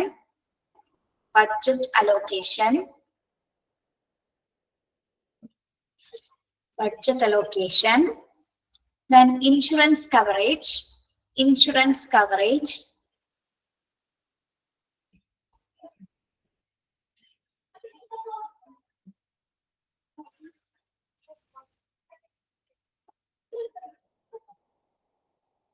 insurance coverage. ഇപ്പോ ഫിനാൻഷ്യൽ പ്ലാനിങ്ങിൽ എന്തൊക്കെ കാര്യങ്ങളായിരിക്കും അവിടെ ഉൾപ്പെടുത്തേണ്ടതെന്നുള്ളതാണ്. അതായത് കോമന്റ് എഴുതിയാൽ മതി, അല്ലെങ്കിൽ താഴെ എഴുതി, എങ്ങനെയാണെങ്കിലും നമുക്കൊന്ന് അറിഞ്ഞിരിക്കാൻ വേണ്ടിയാണ്. ഫിനാൻഷ്യൽ പ്ലാനിങ് എന്താണെന്ന് അറിയാലോ. എമർജൻസി സിറ്റുവേഷൻ സമയത്ത് നമുക്ക് എന്താണ് ഫിനാൻഷ്യൽ ആയിട്ടുള്ള റിസ്ക് കുറയ്ക്കുന്നതിന് വേണ്ടിയിട്ടാണ് നമ്മൾ എന്ത് ചെയ്യുന്നത്? ഫിനാൻഷ്യൽ പ്ലാനിങ് അല്ലെങ്കിൽ എന്താണ് സാമ്പത്തിക ആസൂത്രണം അവിടെ നമ്മൾ ചെയ്യുന്നത് അല്ലെ. അതായത് എമർജൻസി സിറ്റുവേഷൻസിൽ വരുന്ന റിസ്കുകൾ റെഡ്യൂസ് ചെയ്യുന്നതിന് വേണ്ടിയിട്ടാണ് നമ്മൾ ഇത്തരത്തില് എമർജൻസി ഫണ്ട്സുകൾ അലോക്കേറ്റ് ചെയ്ത് അതൊക്കെ റിസർവ് ചെയ്ത് വെക്കുന്നത്. ഓക്കെ, മനസ്സിലായോ? ഓക്കെ. നമ്മൾ പറഞ്ഞ എന്താണ് ലോജിസ്റ്റിക് പ്ലാനിംഗ് ആണ് അല്ലെ. ലോജിസ്റ്റിക് പ്ലാനിംഗ് എന്ന് പറയുന്നത് ഒരു ദൗത്യം കംപ്ലീറ്റ് ചെയ്തതിന് വേണ്ടി നമ്മളൊരു വിപുലമായിട്ടുള്ള സന്നാഹങ്ങൾ ഒരുക്കുന്ന ഒരു വിന്യാസ ശാസ്ത്രമാണ് എന്ത് ലോജിസ്റ്റിക് പ്ലാനിംഗ് എന്ന് പറയുന്നത് അല്ലെ. ഒരു വലിയൊരു ആസൂത്രണമാണത്. ഇവിടെ എന്തൊക്കെ കാര്യങ്ങൾ ആസൂത്രണം ചെയ്യുന്നുണ്ട്? Planning four communication within and outside the hospital അല്ലെ. കമ്മ്യൂണിക്കേഷൻ പർപ്പസുമായി ബന്ധപ്പെട്ട് വരുന്ന ഹോസ്പിറ്റലിനകത്തും പുറത്തുമുള്ള ആശയവിനിമയത്തിനുള്ള വ്യക്തമായിട്ടുള്ള ഒരു പ്ലാനിംഗ് തയ്യാറാക്കുന്നു. ട്രാൻസ്പോർട്ടേഷൻ സൗകര്യങ്ങൾ to from the site and other ഹോസ്പിറ്റലിൽ നിന്ന് ഒരു സ്ഥലത്തേക്ക് കൊണ്ടുപോകുന്നതിന് അല്ലെങ്കിൽ മറ്റൊരു ഹോസ്പിറ്റലിലേക്ക് എത്തിച്ചേർക്കുന്നതിന് വേണ്ടിയിട്ടുള്ള ട്രാൻസ്പോർട്ടേഷൻ സൗകര്യങ്ങൾ പ്ലാൻ ചെയ്യുന്നു. സ്റ്റോർ പ്ലാനിങ് എന്തൊക്കെയാണ്, എന്തൊക്കെ മെറ്റീരിയൽസ് ആണ്, എന്തൊക്കെ സപ്ലൈസ് ആണ്, അവിടെ എന്തൊക്കെ റിസോഴ്സ് ആവശ്യമായിട്ട് വരുന്നു എന്നത്, എന്തൊക്കെ സ്റ്റോർ ചെയ്ത് വെക്കണം എന്നുള്ളത് നമ്മൾ വ്യക്തമായി പ്ലാൻ ചെയ്തിരിക്കണം. Personal planning medical and non medical സ്റ്റാഫുകളുടെ നിർത്തേണ്ടതായിട്ടുള്ള സിറ്റുവേഷൻസ് ഉണ്ട് അല്ലെ. അപ്പൊ അതിന് നമ്മൾ എന്തൊക്കെയാണ് വരുന്നത്? മെഡിക്കൽ സ്റ്റാഫുകൾ വേണം, നഴ്സിംഗ് സ്റ്റാഫുകൾ വേണം, ആൻസിലറി സ്റ്റാഫുകൾ, volunteers and research staff. Medical staff എന്ന് പറയുമ്പോൾ ആരൊക്കെ വരുന്നതില്? ക്ലിനിക്കൽ സ്റ്റാഫുകൾ, പാരാ പ്രീ ക്ലിനിക്കൽ സ്റ്റാഫുകൾ വരുന്നുണ്ട്. ദെൻ അവരെപ്പോഴും കൺട്രോൾ റൂമിലും കമാൻഡ് സെന്ററിലും അവൈലബിൾ ആയിരിക്കണം. റെഡി സർവീസസിന് വേണ്ടിയിട്ട് അവർ അവൈലബിൾ ആയിരിക്കണം. നഴ്സിംഗ് സ്റ്റാഫ്, നഴ്സിംഗ് സൂപ്രണ്ടന്റ് ആണ് നഴ്സിംഗ് സ്റ്റാഫുകളുടെ ലിസ്റ്റുകൾ തയ്യാറാക്കുന്നതും അവരെ പ്രത്യേക ഏരിയാസിലേക്ക്, പ്രത്യേകിച്ച് നോൺ ക്രിട്ടിക്കൽ ഏരിയാസിലേക്ക് അവരെ ആവശ്യാനുസരണം അഡീഷണൽ സ്റ്റാഫുകൾ ആവശ്യം വരുന്ന സമയത്ത് നമ്മൾ എന്ത് ചെയ്യുന്നു? ആ ലിസ്റ്റ് പ്രകാരമാണ് മെഡിക്കൽ സൂപ്രണ്ടന്റ് സ്റ്റാഫുകൾ അങ്ങോട്ടേക്ക് ഷിഫ്റ്റ് ചെയ്യുന്നത്. ആൻസിലറി സ്റ്റാഫ് എന്ന് പറയുന്നത് മറ്റ് അനുബന്ധ സർവീസസ് ആണ്. Radiology, laboratory, store, pharmacy, kitchens and house keeping തുടങ്ങി അതർ സർവീസസ് വരെ എന്താണ് എപ്പോഴും അവൈലബിൾ ആയിരിക്കണം. അതുമായി ബന്ധപ്പെട്ട പ്ലാനിംഗ് ഉണ്ടായിരിക്കണം. വോളണ്ടിയേഴ്സ് ഒരു റെഗുലർ സീനിയർ സ്റ്റാഫിന്റെ നിർദ്ദേശപ്രകാരം എന്താണ് സന്നദ്ധ പ്രവർത്തകരെ എന്ത് ആക്ടിവിറ്റീസ് ചെയ്യുന്നതിന് വേണ്ടിയിട്ട് എന്താണ് പ്രത്യേകിച്ച് ഡിസാസ്റ്റർ സിറ്റുവേഷൻസിൽ അത് കോർഡിനേറ്റ് ചെയ്യുന്നതിന് വേണ്ടിയിട്ട് എന്താണ് അവിടെ റെഡി ആയിട്ടുണ്ടായിരിക്കണം. റിസർച്ച് സ്റ്റാഫുകൾ നമ്മുടെ ഫിസിഷ്യൻസും നഴ്സസും കൂടാതെ തന്നെ മറ്റ് ഹോസ്പിറ്റൽ വർക്കേഴ്സ് കൂടി എന്താണ് ഇപ്പൊ ഹോസ്പിറ്റൽ മേഖലയിൽ വർക്ക് ചെയ്യുന്നവർ തന്നെ ഇപ്പൊ വേറെ സർവീസ് ഇപ്പൊ ഹോസ്പിറ്റൽ പരിശീലനം അവസാനിപ്പിച്ച് മറ്റു മേഖലയിൽ വർക്ക് ചെയ്യുന്നവർ എന്താണ് ഈ ഒരു സിറ്റുവേഷൻസിൽ എന്താണ് ഈ ക്രിട്ടിക്കൽ കെയർ ഏരിയാസിൽ ഡയറക്ട് പേഷ്യൻസ് കെയർ കൊടുക്കേണ്ടതിന് വേണ്ടിയിട്ട് അവരെയും കൂടി നമ്മൾ പ്ലാൻ ചെയ്ത് നിലനിർത്തേണ്ടത് അത്യാവശ്യമാണ്. ദെൻ ഫിനാൻഷ്യൽ പ്ലാനിങ് എന്തിനു വേണ്ടിയിട്ടാണ്? എമർജൻസി ഫണ്ട്സുകൾ അലോക്കേറ്റ് ചെയ്യുന്നതിന് വേണ്ടിയിട്ട് അല്ലെങ്കിൽ എമർജൻസി സിറ്റുവേഷൻസിൽ നടക്കുന്ന റിസ്കുകൾ റെഡ്യൂസ് ചെയ്യുന്നതിന് വേണ്ടിയിട്ട് നമ്മൾ കൃത്യമായിട്ടുള്ള ഫണ്ടിങ് സംവിധാനങ്ങളും കൂടി പ്ലാൻ ചെയ്യേണ്ടതുണ്ട്. ഇതിനു വേണ്ടിയാണ് ഫിനാൻഷ്യൽ പ്ലാനിംഗ് കൂടി തയ്യാറെടുക്കുന്നത്. ഓക്കെ, മനസ്സിലായോ വളരെ? ലോജിസ്റ്റിക് പ്ലാനിംഗ് എന്താണെന്ന് ക്ലിയർ ആണോ? Yes, okay.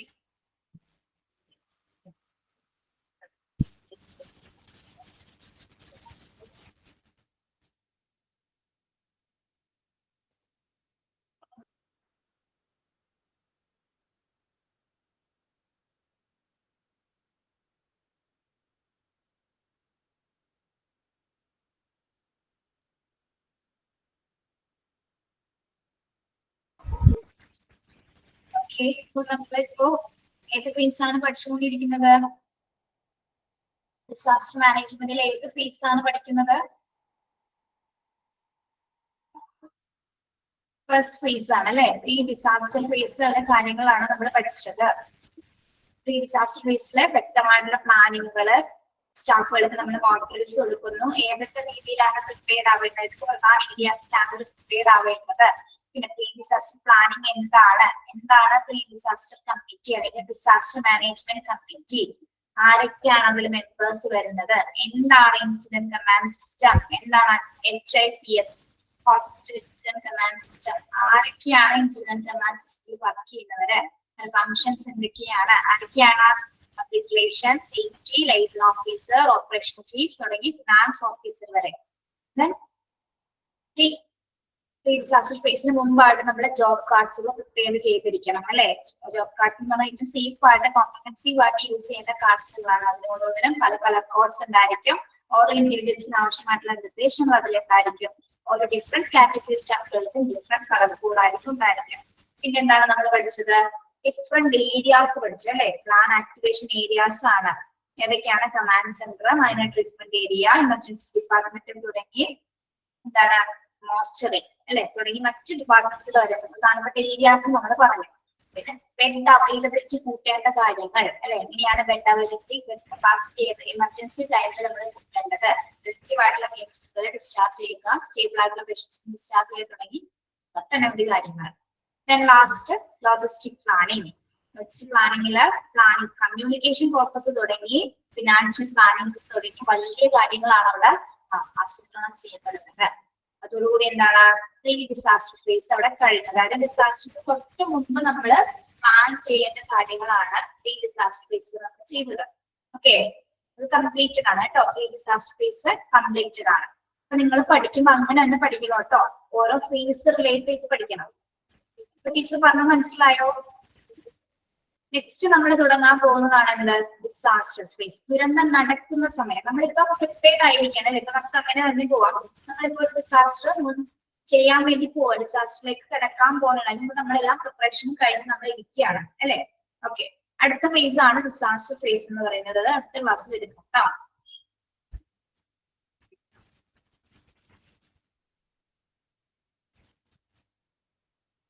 Okay, yes. എന്തെങ്കിലും സംശയം ഉണ്ടോ? എടുത്തതില് ക്ലാരിറ്റി കുറവോ മനസ്സിലാവാതിരിക്കുക അങ്ങനെ എന്തെങ്കിലും ഉണ്ടോ?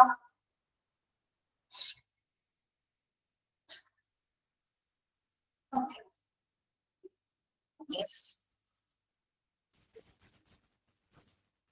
ഓക്കെ, ഇപ്പൊ ടീച്ചർ പറയുന്ന ഭാഗങ്ങളൊന്ന് ടിക്ക് ചെയ്ത് നോക്കോ കേട്ടോ. നമ്മൾ നോക്കി പോവേണ്ട കാര്യങ്ങള്. പ്ലാൻ ആക്ടിവേഷൻ ഏരിയാസ് നോക്കണം കേട്ടോ. പ്ലാൻ ആക്ടിവേഷൻ ഏരിയാസ് എളുപ്പമല്ല, അത് പഠിച്ചു വെച്ചാൽ മതി. ഓരോന്നിന്റെ പേരുകളൊന്ന് നോക്കി വെച്ചാൽ മതി. പിന്നെ ലോജിസ്റ്റിക് പ്ലാനിങ് എന്തായാലും പഠിക്കണം കേട്ടോ. ലോജിസ്റ്റിക് പ്ലാനിങ്ങിൽ പേഴ്സണൽ പ്ലാനിങ്ങിൽ ആരൊക്കെയാണ് വരുന്നത്, പേരുകളെങ്കിലും ഓർത്ത് വെക്കുക. മെഡിക്കൽ സ്റ്റാഫ്, നഴ്സിംഗ് സ്റ്റാഫ് തുടങ്ങി ആ ഭാഗങ്ങൾ നോക്കാം.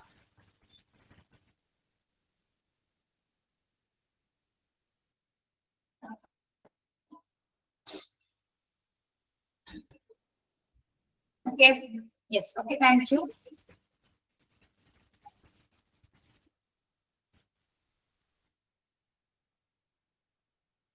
Thank you. Bye. Have a nice day.